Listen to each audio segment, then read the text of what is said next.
So I think that for many people, when Janie, Daniel's mother, came out and started sharing her part of the story, the penny started to drop. People started to realise that, yes, these kids really are not coming back. It seemed almost certain that the people who know where those children are the people who were on the property on the Thursday and the Friday that those children went missing. We know that that definitely includes Janie, Daniel and Malaya. There's questions about Justin, Daniel's brother. So with it seeming almost certain that the children didn't wander off into the woods on their own and they weren't abducted, the question then turns to what happened and where are they now? So one of the things that I picked up on quite early on in this case was the references to water. And I noticed that a lot of seasoned analysts were coming to the same conclusion. That there were a lot of references to water, some of them incidental, and that this should probably be the number one focus in terms of search locations for the children. Any lakes, ponds, rivers, creeks should definitely be a focus when it comes to searching. Lansdowne Lake seems to be something that is brought up frequently, but in all honesty, I think we can rule that out, and I'll come back and explain that later on in this video. Now, I think it is important to recognise that Daniel is definitely no stranger to water. He has photos on his Facebook of him out fishing, and you can see that when he's out fishing, he uses waders. Now, I imagine that Lansdowne Lake probably is a good location in terms of fishing, but like I said, I've ruled that out. So I would be interested to know if there's any locals out there, if there are any areas in the vicinity of the house that are also good fishing areas other than Lansdowne Lake. Maybe at the end of the video, when you've seen what I'm looking at on the map, you might have some input on that. So in addition to all the references to water, there was something else that stood out to me from listening to a lot of what Janie was saying. So in this video, I'm actually wanting to tie two things together.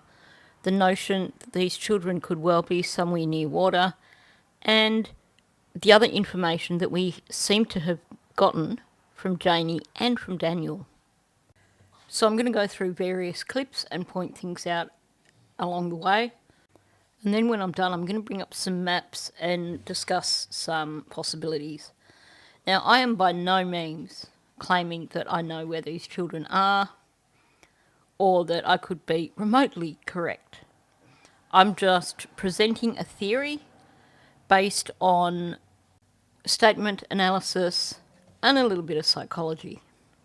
So with that said, let's just jump straight in. I have no idea where to search. The only thing I can say is keep the flyers going. All this place has been searched. It's been turned upside down, inside out. There's nothing more they can do here. Like, they even checked the septic tank. They checked the well. They checked everywhere. They checked under my tray, under the trailer. Now, you already know my thoughts on her claims that she was going to put in a swimming pool for the children. I call BS on that, and I don't think that is actually what was going on there in that driveway. Why am I saying that? Because it's another water reference. It seems to me that the first thing that pops to mind for all these people at the moment is anything to do with water. And here, she's referring to the septic tank and the well. These are the first things that come to mind for her in terms of places that have been searched. This part that I've played is from her discussion on Facebook, but she said exactly the same thing in her interview with CBC.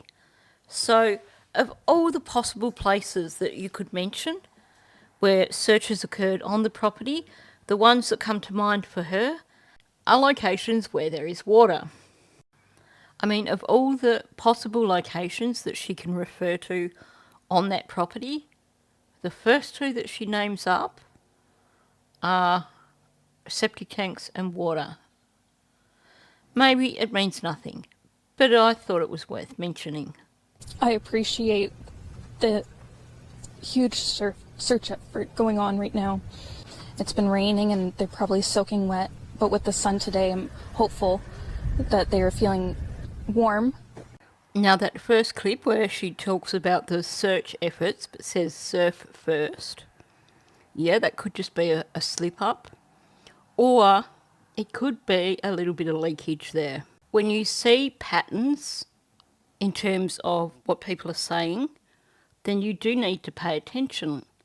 And when those patterns are shared amongst numerous individuals, then you really, really need to pay attention.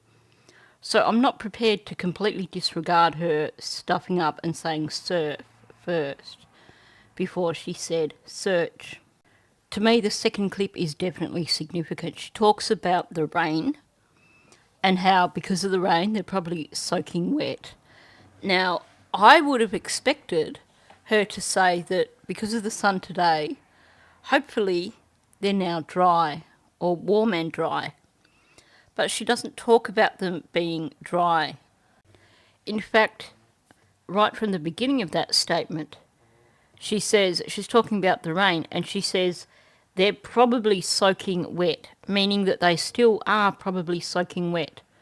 She's talked about the sun and saying that hopefully they'll be feeling warm. Well, they're not going to feel warm until they're dry.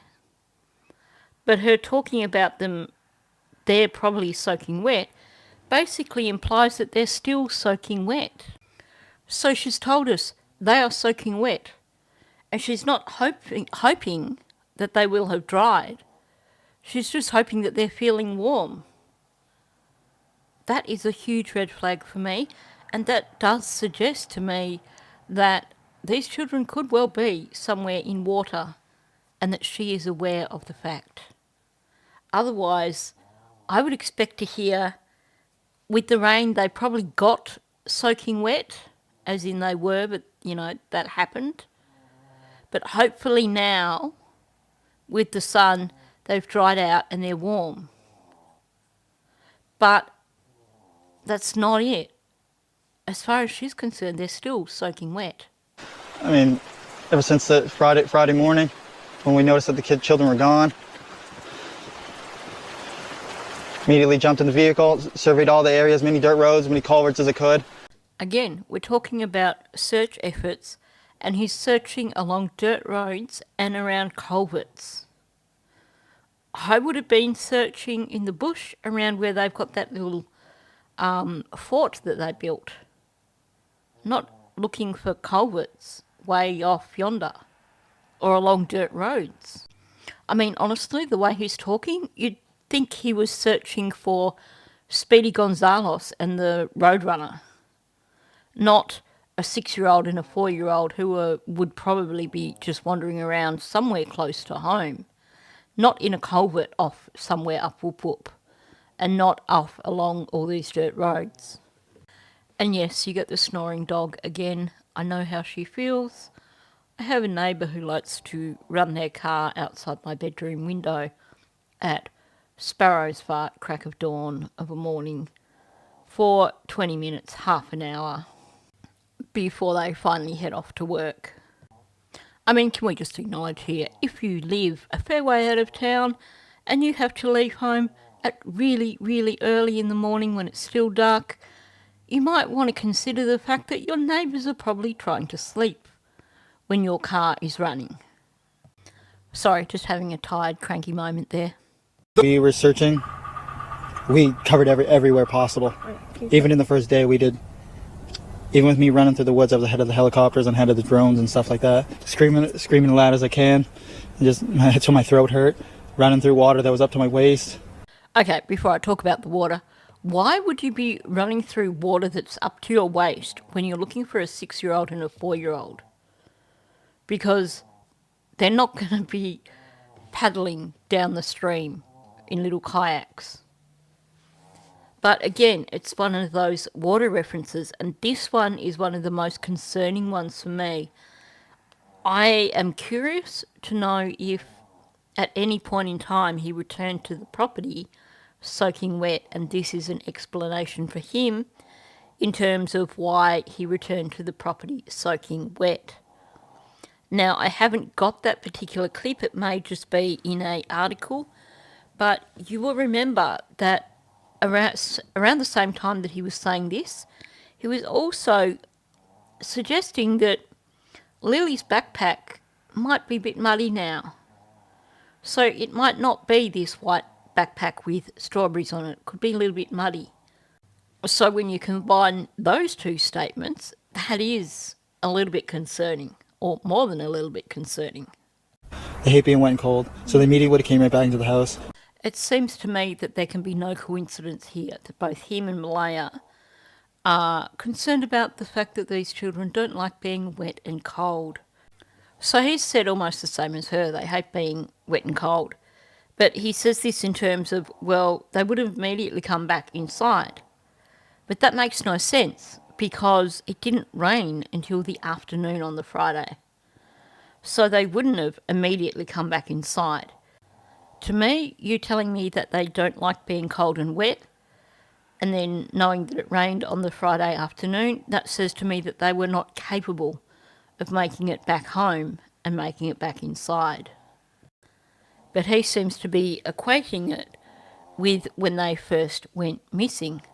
So again, we seem to have this whole water reference, in this case, slightly out of place, which certainly makes me want to look at water areas anywhere around the property. Me and my family still go out sometimes and search, but everything's been searched that we can really dive into at this time. They have over 12,000 man-hours searched in the woods. So this one to me definitely feels like leakage, because not only does he pause before he says dive, but he does this involuntary thing with his shoulders. His shoulders pretty much pop up as he says dive. To me, it was something that grabbed my attention pretty much straight away. So we have multiple references from Malaya, Daniel and Janie, all referring to water. All they are slight slip-ups, bit of leakage happening where things come out in terms of water. There is a lot of water in the area though. That is one big problem. But I think it's possible if let's just say, okay, we want to have a look for areas that have got water that might be worth looking at. How do we know where we would look? Like I said, this is just me putting a theory out there based on a bit of language analysis, a bit of psychology. So don't go jumping on Facebook and saying, this YouTube creator knows exactly where they've put the kids.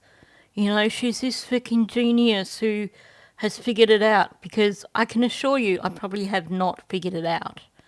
I'm probably way off. But I just wanted to share this anyway, because it is something that to me could be significant. On Friday, RCMP say ground search and rescue crews and police will return to the area this weekend, focusing on a nearby pipeline trail where a Bootprint was previously located. Now, as you heard there, we had that return to the search where they decided they were going to go and check out the pipeline, particularly in the area where they had located a Bootprint. And we had this curious statement from Janie where she was talking about there was supposed to be a Bootprint found up on the pipeline, and Malaya sent her a photo. I had two problems with that, and this is in a previous video, so I'm not going to play that clip. I've just pretty much said it verbatim anyway. But the two problems I had with that was her saying there was supposed to be. Not they found, but there was supposed to be a Bootprint. It was supposed to be there, so they could find it. And then the other problem I have with it is her saying that it was Malaya who sent her a photo of it, because we know that Malaya did not go out and do any searching. So how was it that she had a photo of it? Because it seems odd to me that searchers would send her a photo of a Bootprint if they knew what sort of boots these children were supposed to be wearing. So I'm going to speculate that that boot print was only there because it was put there by someone and it was meant to be found. Not that it was put there by a child. It seems that there was a little bit of significance placed on that one and also significance placed on the one that was found in the driveway. What's interesting about the driveway one is that Janie talks about there being one boot print found that was measured by the RCMP, and then in earlier interviews you have Daniel talking about there were 2 boot prints found side by side in the driveway in that location. So to me, I think the boot prints were a red herring.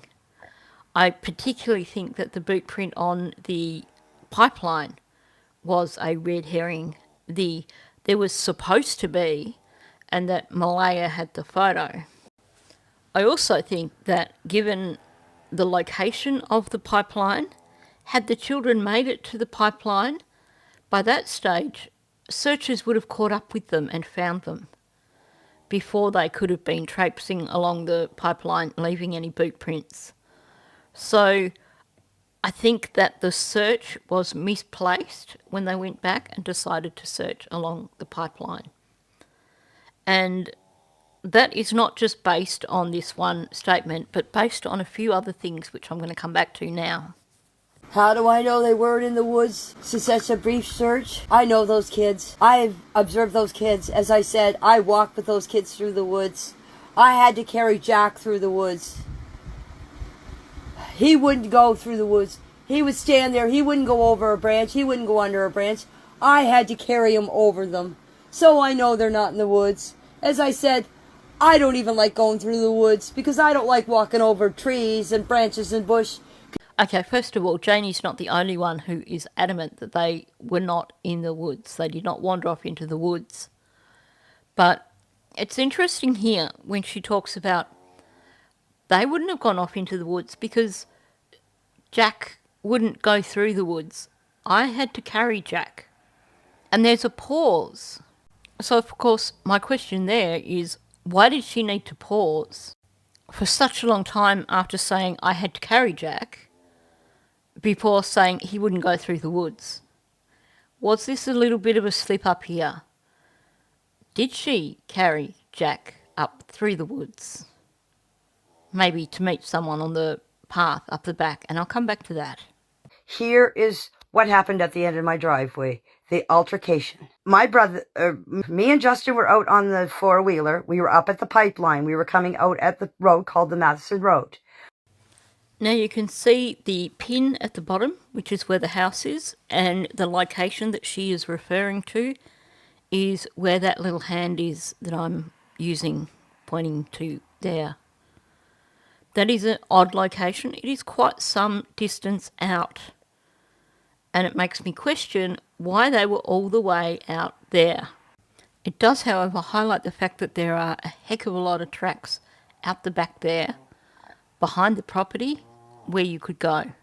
Now bear in mind, this is the day that the argument happened on the driveway and Malaya left. So this is not the same day that the children went missing. I just want to point that out. But the important thing to note here is their awareness of location. If you've ever been out on trails, up in the woods or up in the bush if you're Australian, then you've got to be really familiar with those trails to know exactly where you are when you come to an intersection like that. If it were me, I wouldn't know that that was the name of the road that it was intersecting. And it's a dirt road. It's not a major road that you would go, yeah, okay, this is a major road, so I must be on this road. It's more of a fire trail than anything else. But it just shows you the keen awareness of location for these people. They know this area so well that even without a map, without looking down on it like we are doing right now, she knew exactly the location where they were at. Clearly, somewhere that they've been frequently. I did this whole area. There's an old road up back. When I got up to the top of the hill, I met Daniel. And I said to him, I said, did you find them? He said, no. He said, you coming with me? I said, no. I said, I'm going to search this area. Because when she told me the kids were missing, you automatically think they went into the woods. That was my first instinct. If two kids get out of a fence, and Jack and Lily are all the time yelling, especially Lily, come on, Jackie, let's go, Jackie, let's go, Jackie. It's all I hear out here. When the kids get out of the fence and come out through here, I would have heard them yelling, come on, Jackie, let's go, Jackie, let's go. I didn't hear anything. So having previously explained that the children couldn't possibly have gotten out into the woods because she would have heard them as they went through that gate going, come on, Jackie, let's go, Jackie. She then says, I automatically thought that they went in the woods. But then instead of just searching the woods, she makes a beeline straight up the hill to this dirt road, which is only about 110 metres up the hill. In feet, that equates to 36 feet. So I actually hadn't realised until I went on the map and checked the distance. It's actually not a huge distance after all. But the thing that I'm really curious about is that, according to her narrative, she came out only 10 minutes after she heard Daniel calling for the kids, and she runs into him up on that track. Well, he had a 10-minute head start, and yet they both end up in the same location, which to me suggests that he probably didn't go directly up that hill. Did he go along the road and then up the hill? Was he, therefore, in a vehicle while she was on foot? And of course, according to her, he was going to continue along the road, and he asked her if she was going with him. Now, supposedly this is only like half an hour after they've discovered the children are missing, and yet he's going to go off along the road instead of searching all this area of woods directly behind the house, which is where you would expect to find them had they just wandered out.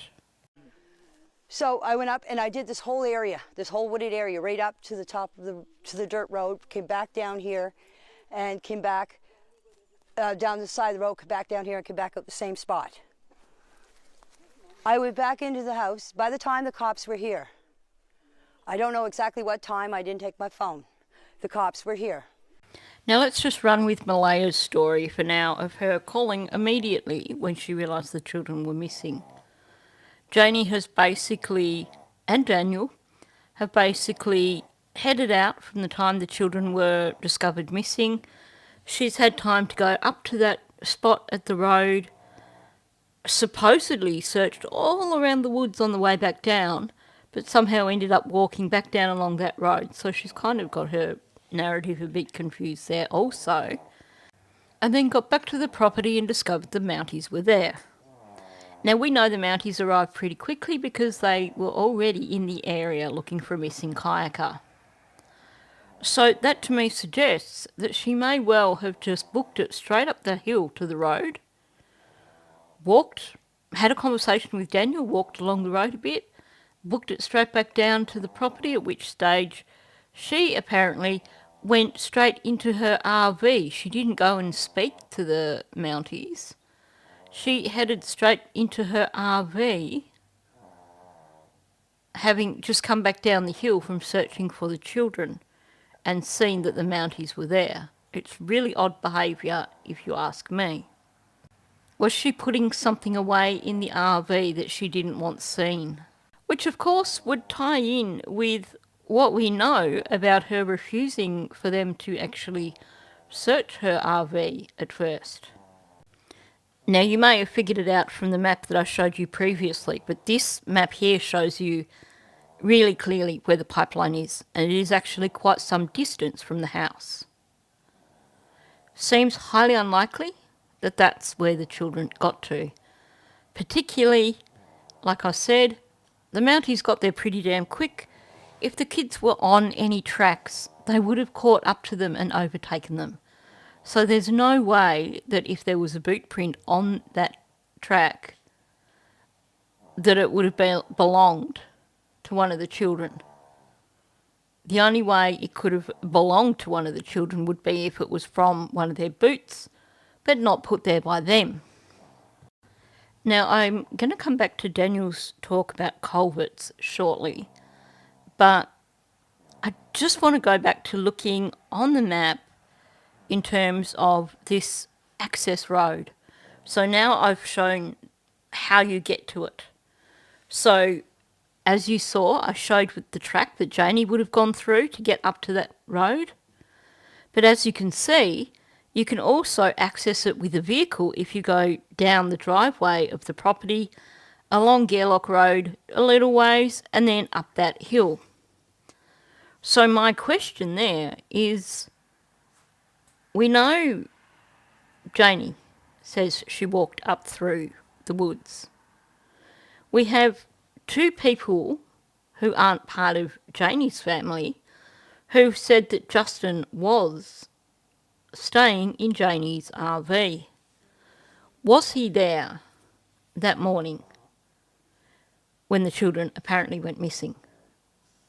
Because I'm thinking maybe, and this is huge speculation, but I'm just going to go out there, I'm going to go all out with this.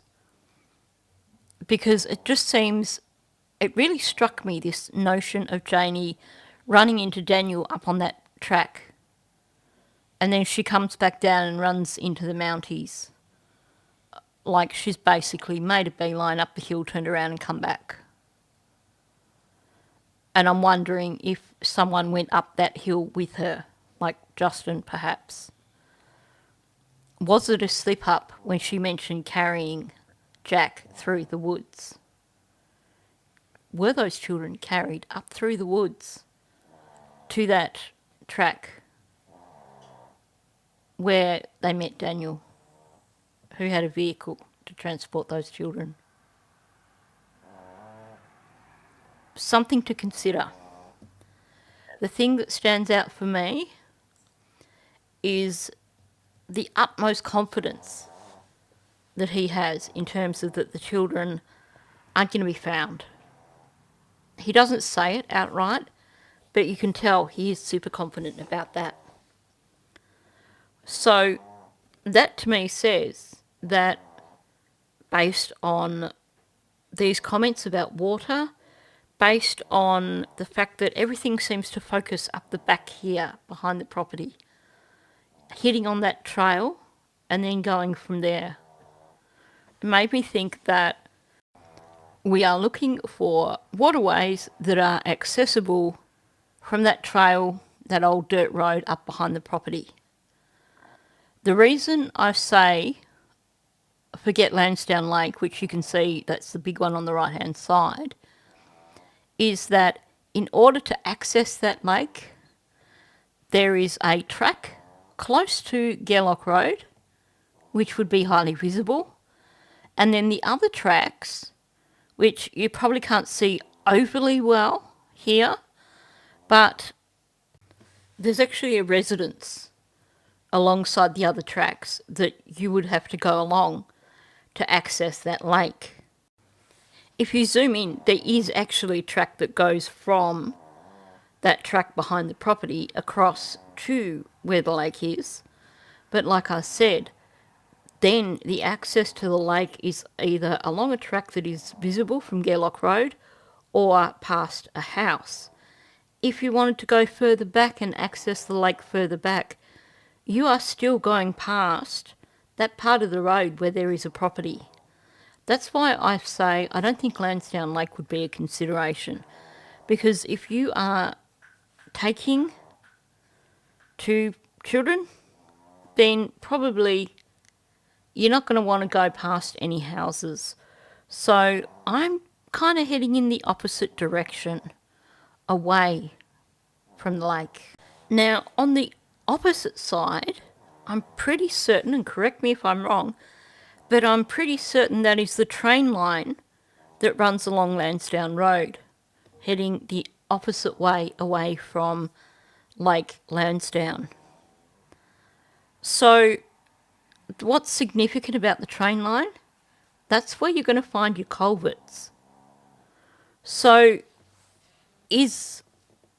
should the search have gone over into this block area where I just pointed to where the train line was?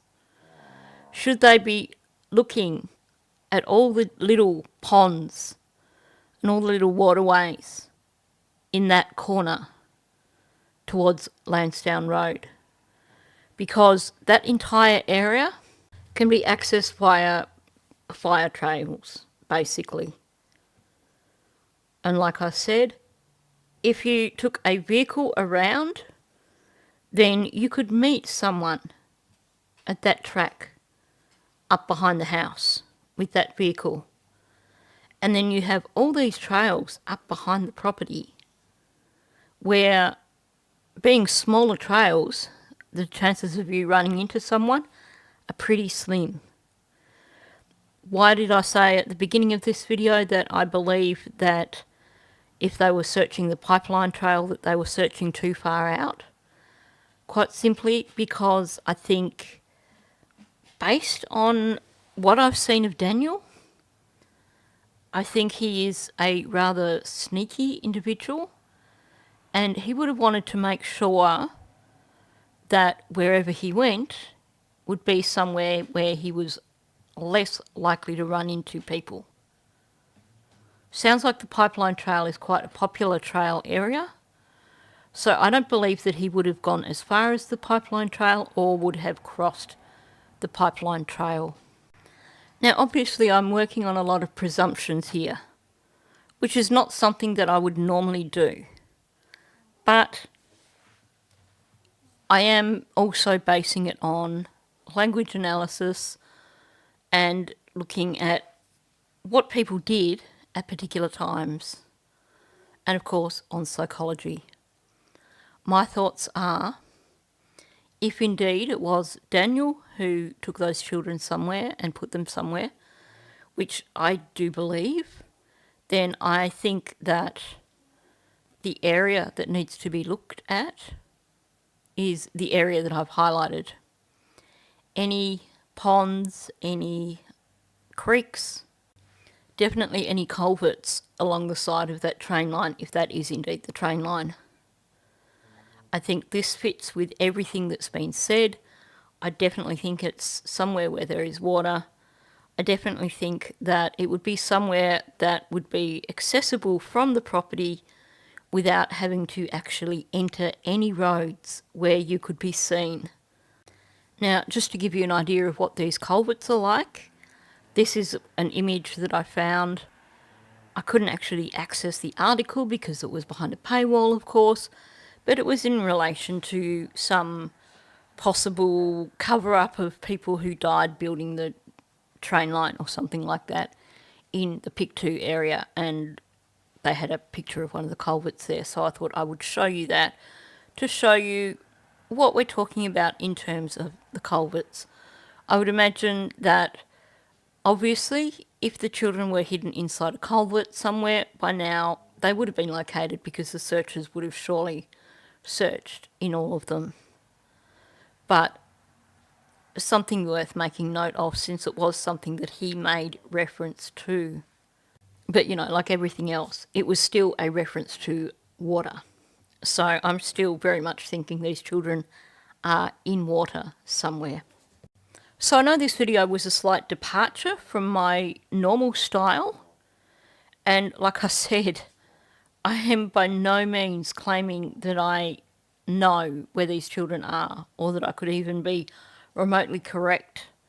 But I am saying, based on my analysis of what these people have been saying, based on psychology when we look at Daniel, based on things that Janie has said, I do think that that is a interesting area for me that would be worth looking at. And I think that going as far as the pipeline is a mistake, because I think that going past any area where they are likely to encounter anybody just wouldn't be Daniel's style. I think he would go for more secluded areas.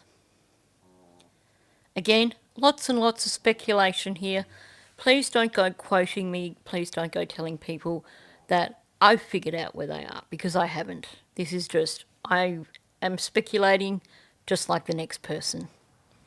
So on that note, thank you for listening. If you are new to my channel, please subscribe. This is not what you normally get. Normally I am very much fact-based. But like I said, I have at least based this on analysis and psychology, so it's not completely way out there. So if you liked what you heard in this video, please hit that like button, and also please leave a comment below. Thank you, and I'll catch you in the next one.